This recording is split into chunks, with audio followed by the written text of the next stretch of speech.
Shalom, Bapak Ibu Saudara. Kita melanjutkan studi kita kristalisasi Injil Yohanes. Jadi sekarang kita sampai kepada percakapan malam terakhir antara Tuhan Yesus dengan murid-muridnya, ya. Masih ada Yudas juga di situ. Nanti kita lihat ini bahwa tema daripada percakapan Tuhan Yesus pada malam terakhir itu, dia bicara hubungan. Ya, ini pembicaraan yang malam terakhir ini yang begitu penting ya. Biasanya kalau orang dia tahu dia akan meninggal, ya, dia tidak akan lagi bicara yang sesuatu yang remeh, katakan gitulah ya. Ini bicara hubungan ya. Dan sangat menarik sekali dari pasal 13, 14, 15, 16, 17 itu dengan doa, Yesus sama sekali gak bicara soal sorga. Ya. Itu enggak terlalu penting itu sorga itu. Banyak orang Kristen tujuannya sorga, ya. Padahal di sini Yesus bicara tujuannya itu hubungan dulu. Ya. Yesus itu adalah I am the way, aku jalan, itu pribadi. Destinasinya bukan tempat. Bukan sorga yang dibayangkan orang Kristen itu tempat yang katanya jalannya dari emas, ada rumah-rumahnya bagus. Bukan itu. Destinasinya itu adalah Bapa, pribadi juga. Ya. Jadi, ya dikatakan I am the way, the truth, and the life. No one goes to the Father except by me. Jadi goes to the Father. Jadi bukan sorga. Datang kepada Bapa. Jadi jalannya pun pribadi, destinasinya pun pribadi, itu soal hubungan. Maka itu di malam terakhir ini Yesus dari pasal 13, 14, 15, 16, 17 tidak ada bicara soal sorga. Nah ini jadi nanti kita lihat nih, tujuan orang Kristen ini karena banyak khotbah-khotbah jadi arahnya ke sorga, tempat soal gitu ya, bayangannya itu tempat yang indah begini, nggak ada masalah, nggak ada kekurangan, nggak ada sakit. Bukan itu. Yang utama hubungan. Nah mari kita melihat di sini, dia di pasal 13, 14, 15 sampai 17 itu ada beberapa poin lah yang diungkapkan di sana. Kita tidak akan masuk dulu secara detail, tapi kita akan lihat poin-poinnya. Ada 6 di sini, ya. Yang pertama yang terkait dengan hubungan itu adalah saling mengasihi. Murid-murid diminta Yesus saling mengasihi. Mari kita lihat dulu seperti saling itu. Kalau saling ini artinya saling membasuh, ya. Di dalam Perjanjian Baru itu ada 13 kurang lebih kata saling, ya. Jadi kalau udah saling ini nggak bisa lagi saudaraku ini dalam konteks organisasi, nggak bisa. Dalam organisasi itu udah jelas siapa yang harus bertanggung jawab kepada siapa yang harus mengatur siapa. Nggak bisa lagi saling. Ya sudah jelas siapa yang ngatur, siapa yang memimpin, siapa yang menentukan, itu udah jelas. Saling ini hanya bisa dalam konteks organisme, kaki dengan tangan misalnya itu saling. Kaki membutuhkan tangan, saling membutuhkan ya. Tapi yang ngatur kepala. Kalau organisasi kan kepalanya kan orang. Tapi kalau organisme kepalanya life, hayat. Nanti kita lihat di sini. Jadi yang poin pertama dibicarakan saling mengasihi itu hubungan ya. Dalam konteks organisme tentunya. Yang kedua dibicarakan di situ juga dalam pasal-pasal ini itu rumah Bapa, rumah ya. Ini juga bicara hubungan rumah ini. Ya, makanya kalau ibadah di rumah itu lebih bicara hubungan itu daripada ibadah di gedung. Kalau di gedung lebih bicara liturgi. Liturgi, ya, proyek-proyek, ya. Peraturan-peraturan organisasi itu lebih banyak di situ dibicarakan ya. Para pemimpinnya juga berlaku seperti manajer begitulah ya. Kalau di rumah itu Bapak bicara hubungan dengan anak-anaknya ya. Ini rumah ya. Poin kedua. Poin ketiga bicara Roh Kudus. Parakletos penolong yang lain ya. Ini juga bicara hubungan, karena Roh Kudus ini masuk ke dalam batin. Benar, Roh Kudus ini, roh kebenaran ini, dia tinggal, Yesus itu pergi, dia datang lagi dalam bentuk Roh Kudus, dia masuk ke dalam. Lebih dalam lagi hubungan Yesus dengan murid-murid itu melalui Roh Kudus ini. Kalau selama ini mereka berhubungan juga, tapi makan minum 3,5 tahun kurang lebih, tapi kan Yesusnya di luar. Tapi begitu Yesus mati bangkit, dia naik surga, curah Roh Kudus, ya Yesusnya di dalam. Ya. Di dalam batin orang percaya itu. Ini hubungan juga Roh Kudus. Pokok anggur yang keempat. Ini juga bicara hubungan, ya. Akulah pokok anggur, kata Tuhan Yesus. Kamu ranting-rantingnya. Ya. Ini nanti kita lihat lebih detail. Pokoknya ini bicara hubungan. Kelima. Dunia. Ini juga bicara hubungan ini. Hubungan dalam arti yang dunia benci Yesus itu, ya. Di kitab Mazmur banyak dikatakan dia dunia itu dunia ini membenci tanpa alasan, ya, tanpa alasan. Begitulah Tuhan Yesus dibenci oleh Sanhedrin, dunia keagamaan, ya. Hati-hati, ya. Kita sudah bahas ini mengenai dunia ini pada waktu yang lalu. Yang dimaksud dunia bukan orang-orang dunia dalam arti pelacur, pembunuh. Bukan itu.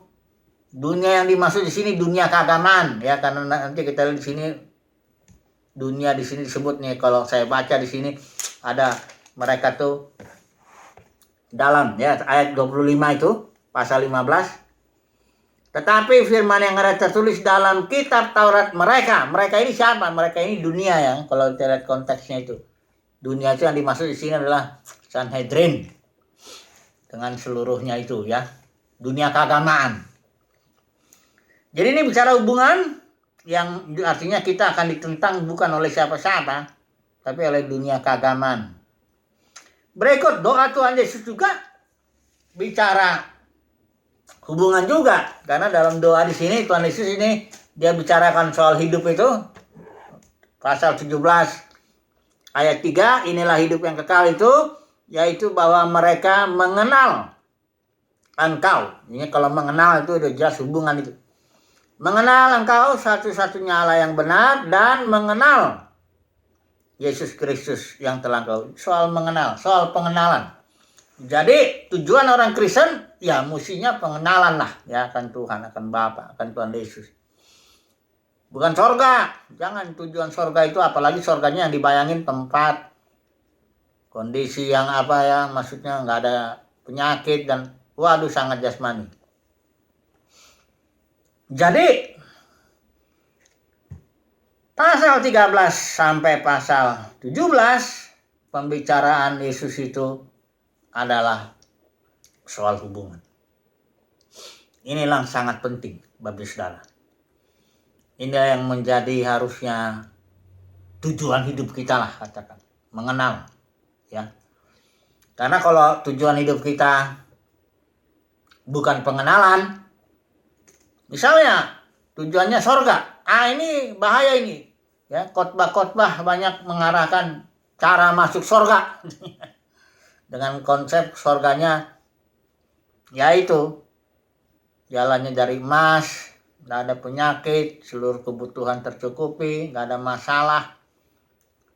Jadi ini yang perlu kita kembalilah dulu, ya, kepada hubungan. Oke. Ini karena kita ini pembukaan, ya, artinya belum nanti ini ada 6 tema lah setidaknya nih harus, ya, saling mengasihi itu, rumah Bapa, Roh Kudus, pokok anggur, dunia, doanya Tuhan Yesus, itu semuanya hubungan harusnya akan jadi diuraikan kita menjadi 6 tema.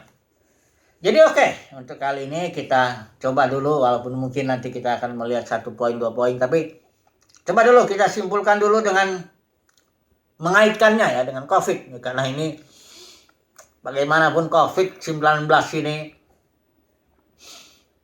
suatu peristiwa pandemi yang tidak bisa begitu saja diabaikan, ya. Apa sih maksud Tuhan dengan mengizinkan, dengan merancang COVID ini?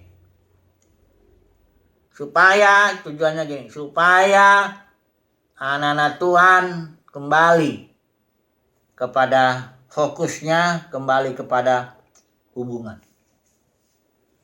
Hubungan dengan Bapa di sorga. Tujuannya supaya hubungan. Jangan yang lain. Ya, kalau tujuannya yang lain, udah.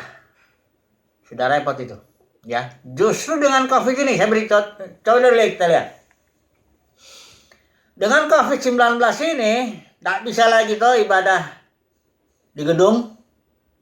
Ya, ada juga yang ibadah di gedung. Tapi ternyata belakangan ini malah PGI saya dengar-dengar dia melarang juga, menganjurkan lah. Karena ternyata jadi di gedung itu jadi sumber juga penyebaran, ya. Karena memang ada seorang ahli yang mengatakan itu kalau nyanyi dengan tertutup itu lebih mudah itu keluar itu, dan juga ruangannya tertutup lebih mudah penularan itu. Ya. Jadi apa sebenarnya? Tuhan stopkan dulu itu. Karena kalau gedung ini, Bapak Saudara, ini kita bicara harus tegas juga. Gedung ini bukan banyak bicara hubungan. Apa dibicarakan hubungan di sana? Bukan. Kalau di gedung itu umumnya dibicarakan ya, kalau nggak proyek-proyek, ya liturgi, ya peraturan, ya sorga. Tapi bukan artinya hubungan. Sorga dalam arti tempat yang indah, yang permai, yang enak, nggak ada masalah, nggak ada maut, nggak ada macam-macam lagi. Bukan hubungan yang banyak dibicarakan di gedung. Itu sebabnya Tuhan stop dulu. Stop. Karena bukan tujuannya hubungan. Bikin dulu di rumah. Nah, kalau udah bicara rumah, ini udah lebih banyak bicara hubungan seperti yang saya bilang tadi. Orang kalau ibadah di rumah pastilah banyak bicara, namanya keluarga di situ, bapak, anak, ibu, semuanya anggota-anggota di situ. Hubungan sesama dan hubungan dengan Tuhan. Jadi kesimpulannya, kenapa Tuhan izinkan COVID? Ya supaya kita kembalilah kepada hubungan. Tujuannya hubungan dengan Tuhan, ya, pengenalan akan Tuhan, bukan yang lain-lain, ya. Karena kalau dipikir-pikir kan permasalahan manusia itu hubungan. Bapak Ibu Saudara lihat waktu Adam dan Hawa di Taman Eden. Ketika mereka mentaati Tuhan, dia punya hubungan yang bagus dengan Tuhan, kan gak masalah soal makan, minum, pakaian, gak ada penyakit, gak ada konflik, gak ada ribut, gak ada pembunuhan. Betul toh? Tapi begitu pelanggaran terjadi, hubungannya putus. Diusir dari Taman Eden. Nah, akibatnya itu mulailah Kain bunuh Abel, mulailah penyakit, mulailah macam-macam, 1001 macam. Jadi masalah kita bukannya soal penyakit, soal makan minum pakaian, bukan itu. Masalah kita hubungan yang perlu dipulihkan ini dengan Tuhan dan dengan sesama, ya. Jadi puji Tuhan lah. Percakapan Yesus ini nanti kita akan bahas ini dalam tema ini kurang lebih pasal 13, 14, 15, 16, 17. Tapi tema itu tetap tujuannya hubungan. Pembicaraan Yesus di malam terakhir adalah bicara soal hubungan. Karena itu sangat-sangat penting. Sebagai penutup, saya mau coba selain dulu kesimpulan COVID. Ini penutup ini, ya. Yang di surat Yohanes ini, di Injil Yohanes, kita minta bantuan dulu surat Yohanes, 1 Yohanes 1 ayat 3. Coba dulu kita melihat ini surat-surat Yohanes juga koinonia, bicara hubungan itu, ya. Dia bicara, ada banyak saya baca-baca buku, dilihat 1 Yohanes itu bicara hubungan dengan Tuhan, bukan tujuannya justru hubungan. Kalau yang ini coba perhatikan, ya, ayat 3. Apa yang telah kami lihat dan yang telah kami dengar itu kami beritakan kepada kamu juga, supaya, ini berarti tujuan tuh, ya, supaya, jadi Injil Yohanes itu dia memberitakan yang dia lihat, yang dia dengar, itu dia beritakan. Supaya apa? Supaya kamu pun beroleh persekutuan dengan kami, fellowship, beroleh koinonia. Jadi tujuan Yohanes juga ini, Rasul Yohanes ini di surat ini juga tujuannya koinonia. ya. Nanti kita bicara lebih jauh lagi. Pendeknya, intinya hubungan. Bapak Saudara ya, mari kita fokus dulu. Arahkan ya tujuan hidup kita, hubungan. Mengenal Tuhan, mengenal Yesus Kristus, hubungan dengan sesama. Puji Tuhan. Haleluya. Amin.